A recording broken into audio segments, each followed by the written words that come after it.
Gente, você não tem ideia do quanto eu, de alguma forma, sofri para chegar aqui com essa palavra. Porque eu sei que uma das coisas mais difíceis na vida é perdoar. Quem concorda comigo? Respira. Quem não concordar, eu aprendi Rafinha. Aí todo mundo concorda, acaba concordando. Sinceramente, fala pra mim, é fácil ou difícil perdoar? De repente você fala assim, depende do que foi feito contra mim, não é não?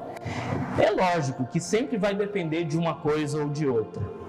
Mas o perdão é algo que ou a gente aprende ou a gente vai apanhar o resto da vida. Ou a gente aprende qual que é o ponto de vista da palavra de Deus, qual que é a perspectiva da palavra de Deus, ou a gente vai sempre ficar à mercê de alguém que nos explique o seu ponto de vista.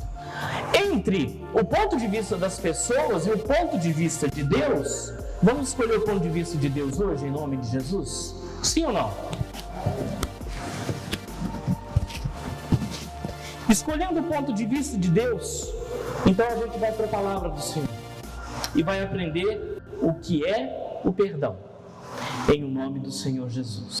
Você pode sair daqui muito chateado com as coisas que você vai ouvir, mas você pode sair daqui, se você entender a palavra de Deus, muito aliviado, sem cargas, sem peso, em nome do Senhor Jesus.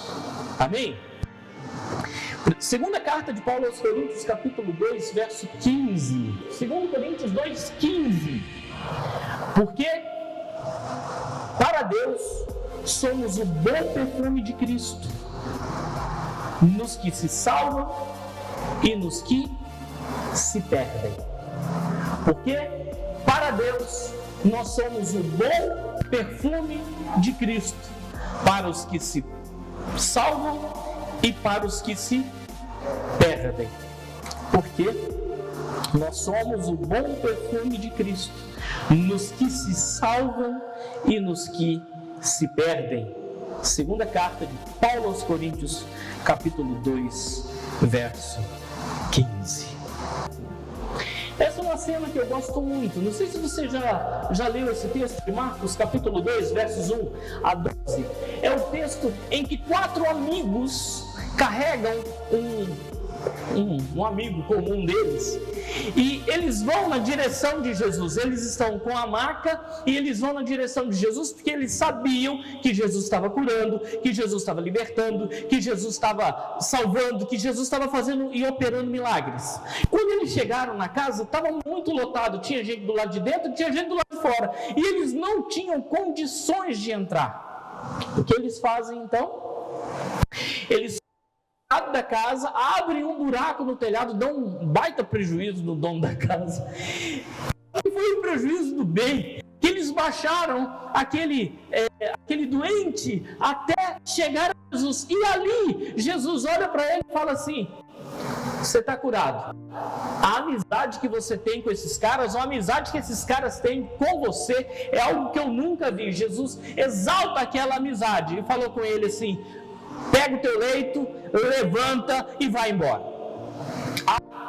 A galera toda que estava em dó olha para Jesus, ou não olha para Jesus, fala um com o outro assim: quem é esse que pensa que pode perdoar alguma coisa, que pode salvar, ou que pode fazer alguma coisa, que pode curar alguma coisa?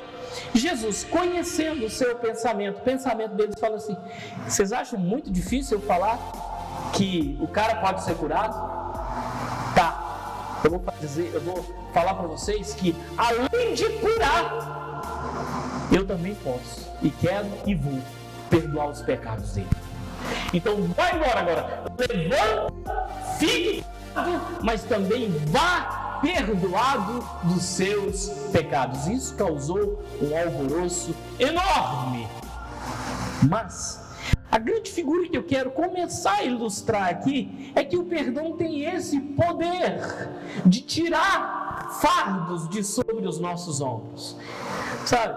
Aqueles 4 estavam tipificando a pessoa que carrega algo muito de alguma forma precioso para o seu coração, precioso para a sua história, e de alguma forma entregam a Jesus ali com todo o esforço. Isso é de verdade o ato de perdoar. Enquanto carregamos, sabe, a falta de perdão, o ressentimento, o desengano, a ofensa, a humilhação, e é um peso enorme. Mas quando apresentamos isso a Jesus, seja qual for o esforço que a gente fizer, seja qual for a estratégia que a gente usar, pode ser que a gente tenha que abrir buraco no teto, pode ser que a gente tenha que passar pelas multidões, mas quando a gente entrega nas mãos de Jesus, é algo tão maravilhoso e a gente vê resultados incríveis em o nome do Senhor Jesus. Perdoar não é um poder, e sim uma decisão. Deixa eu tentar explicar isso aqui para você. Do ponto de vista de Jesus, perdoar é um poder. Jesus tem poder para perdoar, para tirar de sobre os nossos ombros a culpa, a condenação. Está entendendo? Mas Ele fez isso com a gente. Ele tirou de sobre os nossos ombros a culpa, a condenação, aquilo que pesava sobre nós, o juízo.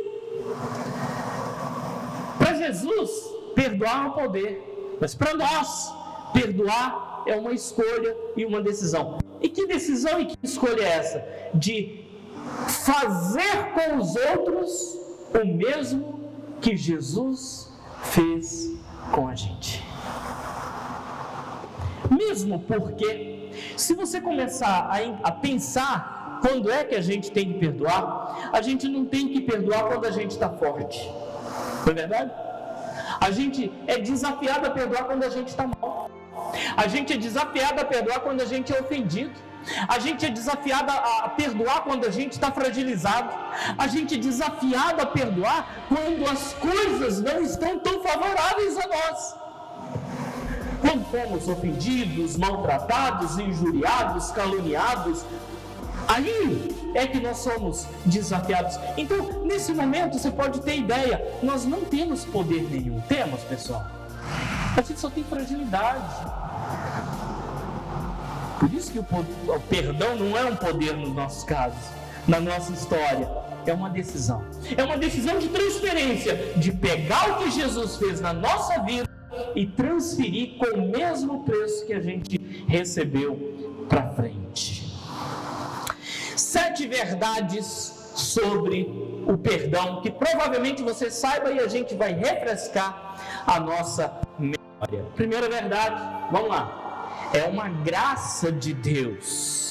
O texto diz assim, de Mateus 18:35: e quando vós estáveis mortos nos nossos delitos e pecados, e na incircuncisão da vossa carne, vos vivificou juntamente com ele, perdoando todas as vossas ofensas. Segunda verdade, é uma ordem para todos.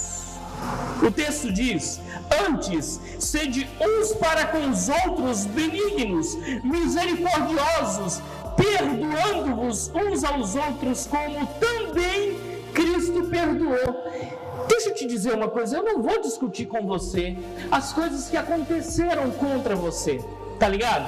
Eu não vou discutir com você quais são os sentimentos que brotaram no seu coração pela ofensa que você recebeu. Mas essas duas verdades precisam ser lembradas por nós. Perdoar é uma graça de Deus, quer dizer, um favor que a gente não mereceu, mas a gente recebeu. Perdoar é uma ordem para a gente executar uns com os outros, independente de quem seja. Próxima verdade acerca do perdão é um ato de misericórdia. O texto de Provérbios 16:6 diz: pela misericórdia e verdade a iniquidade é perdoada, pelo temor do Senhor os homens se desviam do pecado. Como que eu tenho que perdoar os outros? Ah, fulano me perdoou pela metade, fulano me perdoou. Não, tem que ser igualzinho o perdão que Jesus te entrega todas as vezes que você falha com ele. Próxima verdade revelada sobre o perdão. O perdão favorece a nossa vitória sobre o maligno, a nossa vitória sobre o mal. 2 Coríntios 2,10 diz: e a quem perdoares alguma coisa, também eu, porque eu também perdoei. Se é que tenho perdoado, por amor de vós é que fiz, na presença de Cristo, para que não sejamos vencidos por Satanás. Qual é o objetivo do perdão? Que a gente tenha vitória sobre as coisas do mal. A gente vai ver isso mais à frente. Próxima verdade acerca do perdão é consequência do amor de Deus na nossa vida. Lucas 7,47. O texto diz: por isso te digo que os seus muitos pecados lhe são perdoados, porque muito amou. Mas aquele a quem pouco é perdoado é porque também pouco ama. Se nós perdoamos, é porque amamos. E se nós amamos, nós precisamos estar prontos a perdoar. Eu vi um filme há muito tempo, eu não sei quem é que lembra desse filme. Ele termina com a seguinte frase: perdoar, amar é nunca ter que pedir perdão. Que mentira terrível. Por quê? Nós só descobrimos o amor de Deus na nossa vida quando a gente reconhece o nosso pecado e a gente percebe que tem que pedir perdão dos nossos pecados para experimentar todo o amor de Deus. Sim ou não? Então perdoar ou amar é ter sempre a possibilidade de nós pedirmos perdão. Próxima verdade acerca do perdão é uma condição para que nós sejamos perdoados.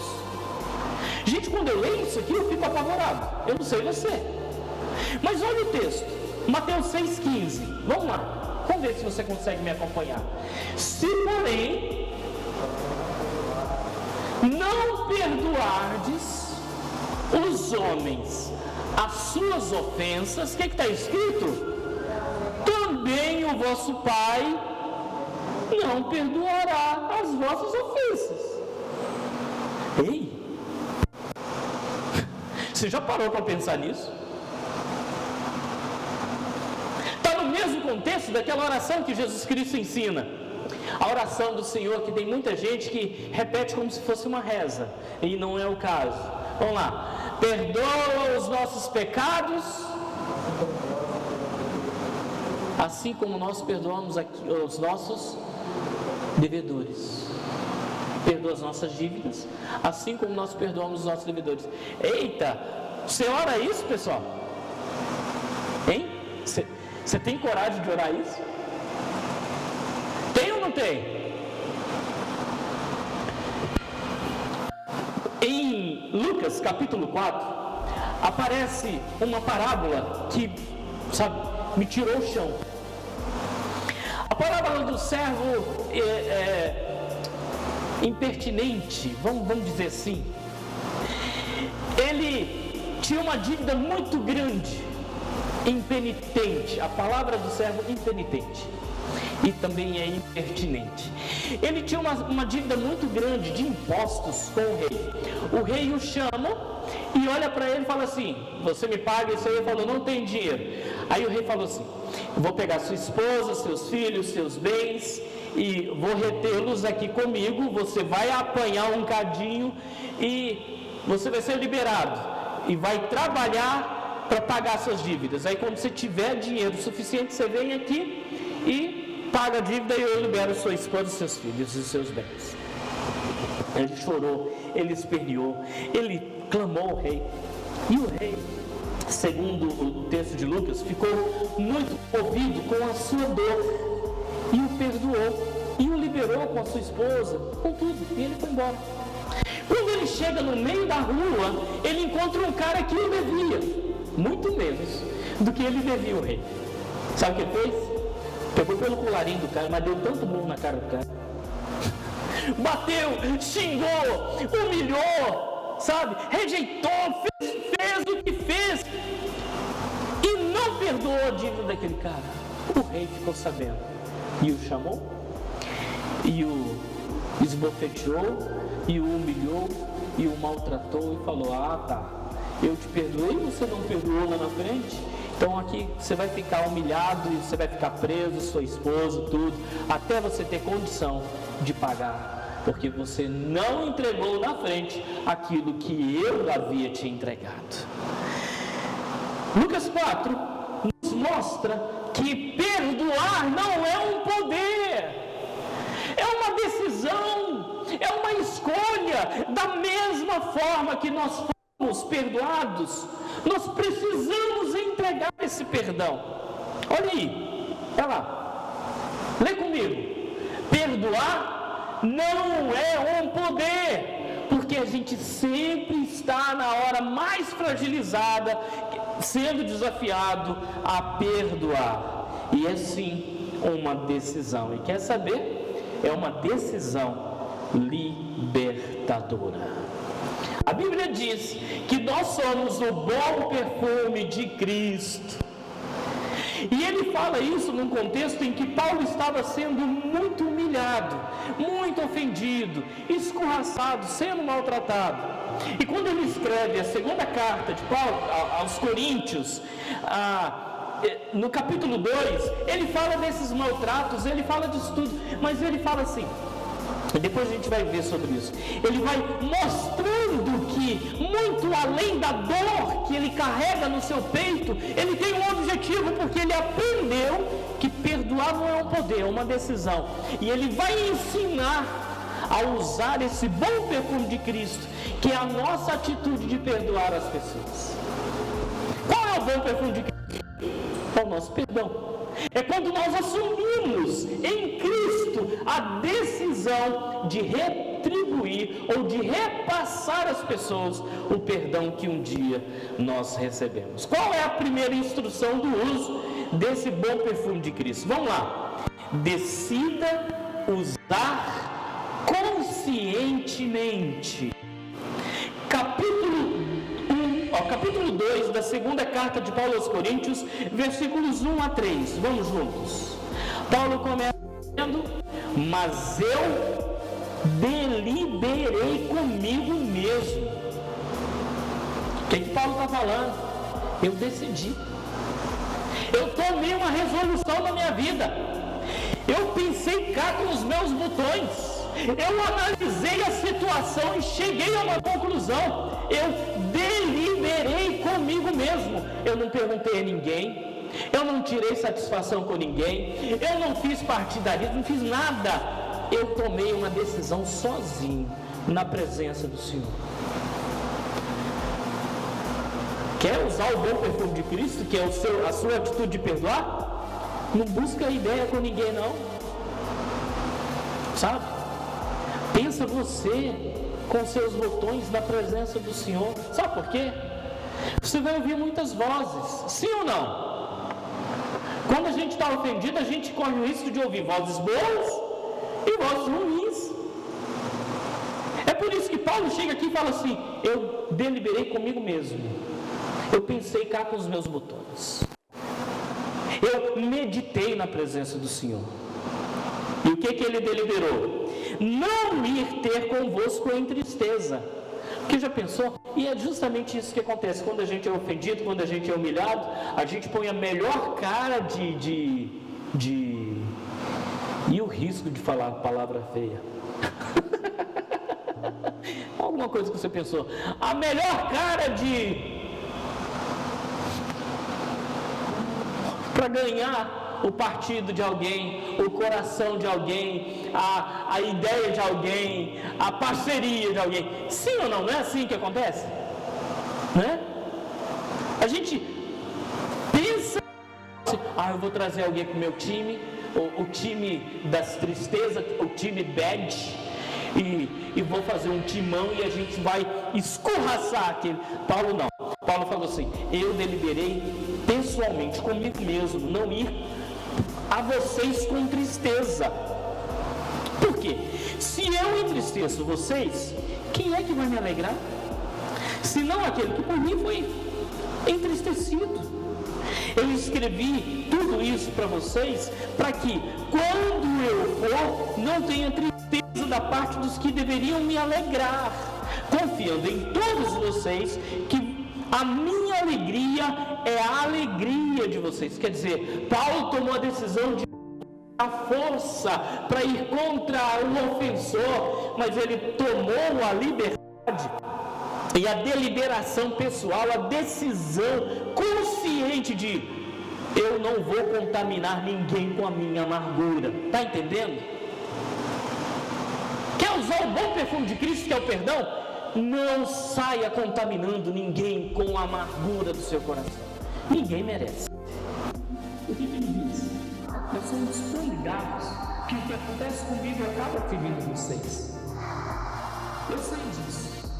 E eu jamais vou assumir o meu sentimento, querendo impor a vocês o sentimento que eu carrego. Ele é meu, os sentimentos são meus. O fato é uma coisa, o que aconteceu é uma verdade, mas aqui dentro acontecem coisas que eu tenho que cuidar com elas. Você entendeu? Quarto, eles estão sendo únicos dentro do corpo de Cristo. Concentre energias no que importa. Tá, quando a gente é ofendido, maltratado, angustiado, a gente sempre acaba fazendo o que não deve. A gente sempre acaba falando o que não precisa e ouvindo o que a gente não quer. E fazendo coisas quais a gente não foi chamado. Aí a gente olha para trás e fala: poxa, para que eu fiz aquilo? Acabei me arrependendo. Quando a gente decide não perdoar, a gente entra numa situação de concentrar ou de gastar as nossas energias naquilo que Deus não abençoou. O texto de 2 Coríntios 2, versos 13 a 17. Leia para mim, lê comigo. Não tive descanso no meu espírito, porque não achei ali meu irmão Tito, mas despedindo deles, parti para a Macedônia. Deixa eu só te localizar no texto. O Espírito Santo passou por ele, o parou no meio do caminho e falou assim: passa a Macedônia e ajuda-nos. Significa, ele tinha uma tarefa para fazer na Macedônia, ele tinha pessoas para pregar e proclamar o Evangelho na Macedônia. Então ele não perdeu tempo com aqueles que o haviam ofendido. Ele não gastou tempo e energia com as ofensas.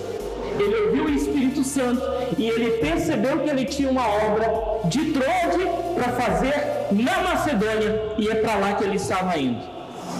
Partiu para a Macedônia. E graças a Deus, olha que bênção, ele não havia resolvido ainda a pendência que ele tinha com aqueles que o haviam ofendido, mas ele estava concentrando esforços naquilo que importava. Graças a Deus, e olha a consciência que ele tem, que sempre nos faz triunfar em Cristo, e por meio de nós manifesta em todo lugar a fragrância do seu conhecimento, porque para Deus somos o bom perfume de Cristo, para os que se salvam e para os que se perdem. Para este certamente cheiro de morte, para a morte, e para aquele cheiro de vida, para a vida, e para estas coisas, quem é suficiente?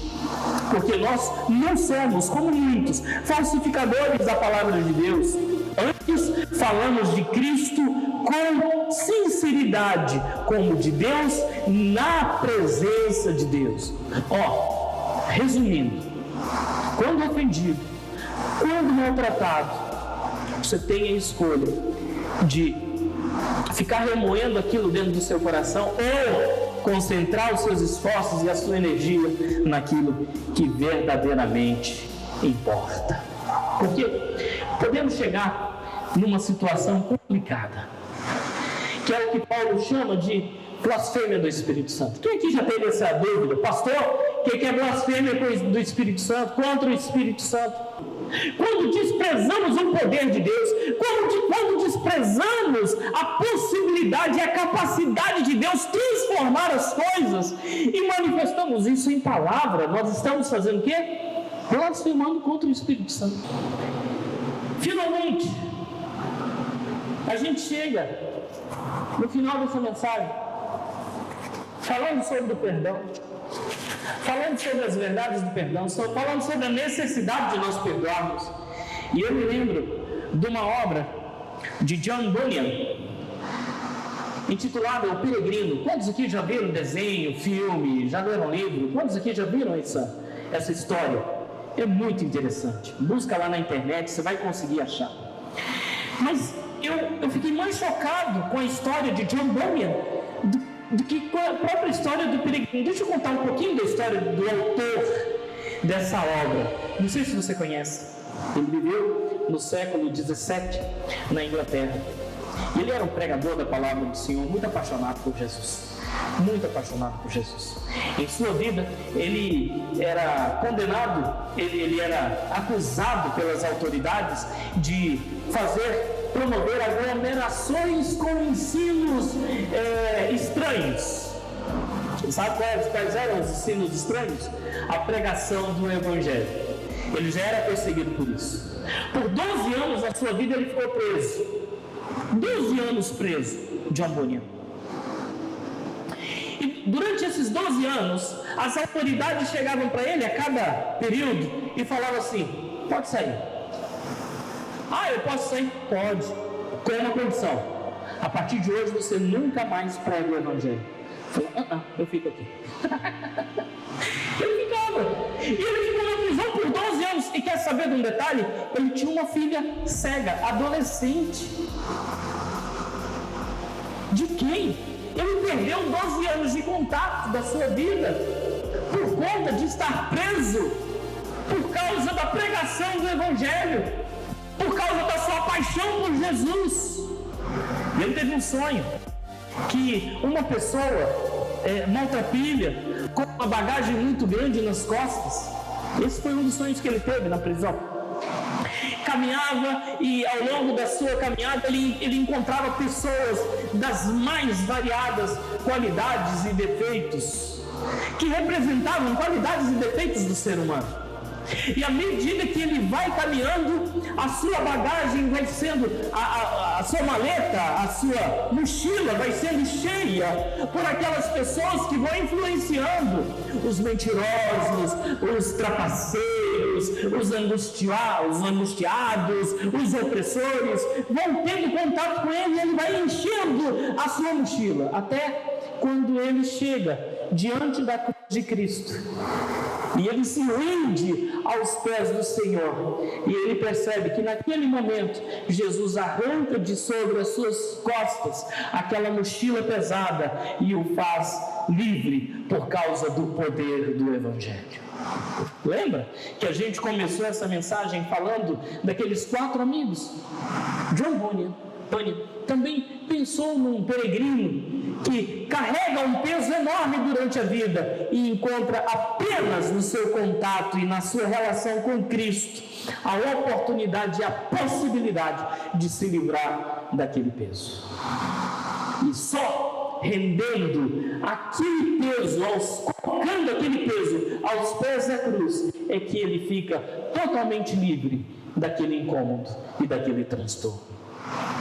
Quando ofendidos e humilhados, a gente tem várias opções. E uma delas é carregar os defuntos que nós matamos por causa da indiferença que nasce nos relacionamentos, por causa do ódio que nasce nas relações, por causa do desprezo com que as pessoas nos brindam, com a sua rejeição, com o seu maltrato. Incrível, quando não perdoamos, a gente caminha encurvado, a gente caminha sem alegria, a gente caminha com um peso enorme nas costas. Quer saber?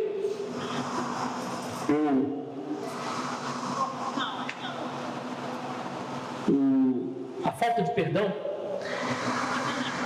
maltrata muito mais, mas muito mais a nós mesmos do que as pessoas. Você precisa entender algumas coisas, lembrar de algumas coisas. Primeiro, o perdão não transforma o ofendido, o ofensor, mas transforma o ofendido. Quando eu perdoo, Eu não posso ficar interessado em transformar a pessoa que me ofendeu.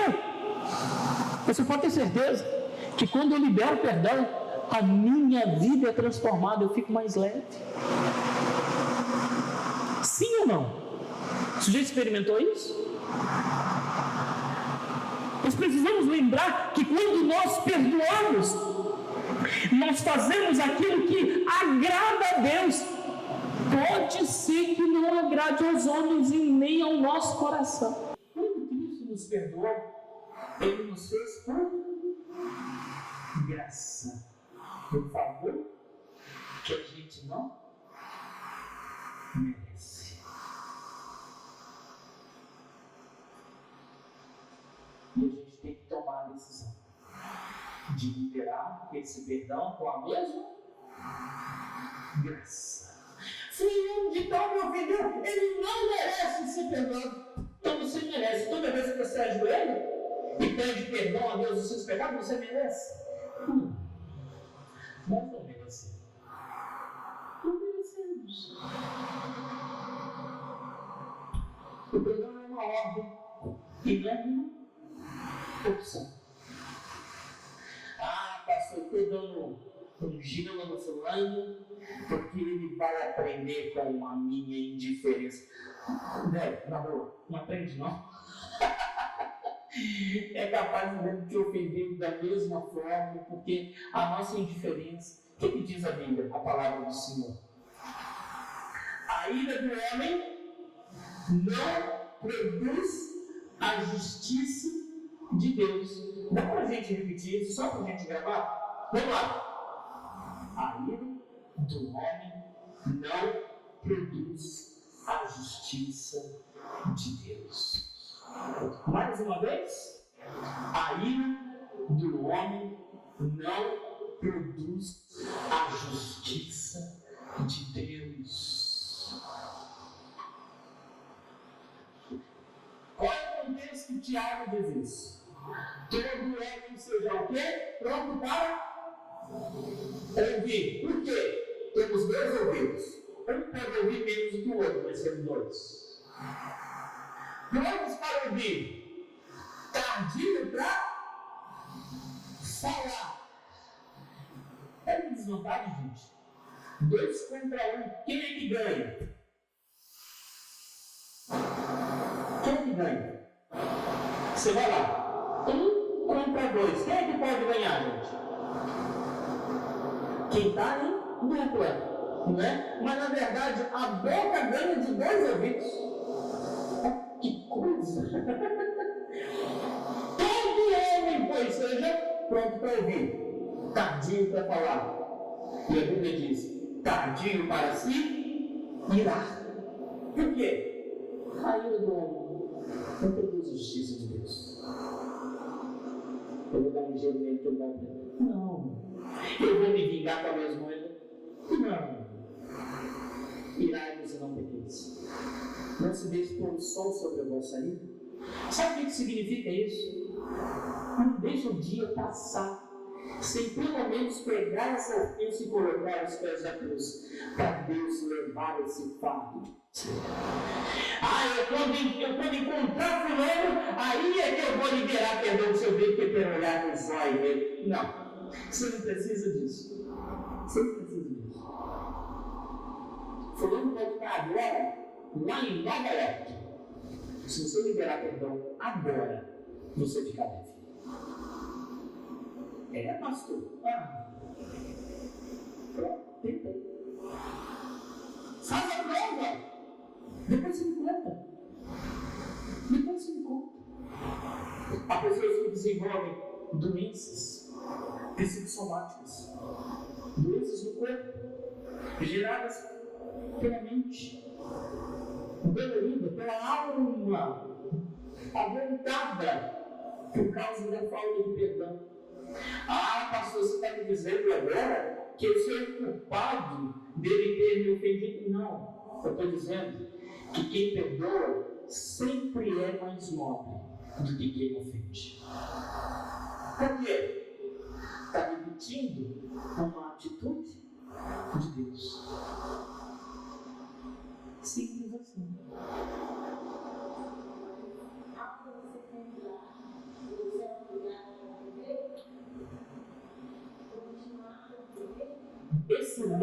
Excelente pergunta. Vamos lá. Eu tenho duas respostas. A pergunta é: eu posso disso? E quando a pergunta, sou obrigado a conviver?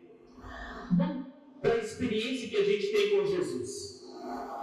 A gente ofende a Jesus, a gente maltrata Jesus, a gente pisa na bola com Jesus. E Jesus não joga a gente fora. Ele convive com a gente mesmo sabendo que a gente vai pisar na bola de Deus. Se eu entendo que a palavra de Deus diz assim, perdoando-vos uns aos outros, como Cristo nos perdoou, então a resposta literal é sim. Mesmo sabendo. Porque também a gente não tem bola de cristal para dizer, aí ele vai me ofender de novo. Sim ou não? A gente tem bola de cristal? Não, mas ele me ofendeu 30 vezes. Mas quantas vezes a gente disse assim para Jesus? Jesus, eu nunca mais cometo esse negócio que eu cometi, Jesus. Nunca mais. É só levantar e a gente volta a cometer. Agora imagina se Jesus se virasse e falasse assim, ó, quer saber uma coisa? Se você cometer de novo, eu te abandono. É um grande desafio. Eu podia dizer assim para você, não, você pode escolher, mas eu posso te dizer assim, pergunta ao Espírito Santo, quanto tempo você tem que guardar, sabe, distância daquela situação, para que nem você se exponha, sabe, àquela situação de ser ofendido ou de ofender. Nessa briga, quem é que sabe quem vai fazer a primeira ofensa? Está entendendo? Eu não sei. Eu sei de casos em que Ló e Abraão se separam. Por quê?